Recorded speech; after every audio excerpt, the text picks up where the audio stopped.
It's symbolic more than anything else. It is the pomp and circumstance that we have gotten used to in this country. Let me assert my firm belief that the only thing we have to fear is fear itself. It's the formal transfer of power can occur in a back hallway as long as the Chief Justice swears in the new president. But the tradition has been to demonstrate that there's visual presence of the peaceful transfer of power. But it is a time when you can basically define your administration and what you want it to be. For example, the Kennedy speech in 1961. Ask not what your country can do for you.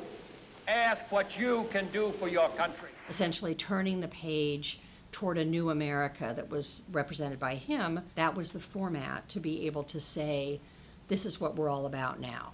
And similarly, every president does that. Donald Trump comes in incredibly weak, in the weakest position of any president-elect in decades. He's widely unpopular still. He has not used his transition period, which is generally kind of a honeymoon, to reach out to those who didn't vote for him. So he's at the group of people that elected him, and in fact, he's a little bit lower than that at this point. This will be his opportunity to speak to everyone if he decides to take it. Then he goes into office and immediately is expected to start signing executive orders.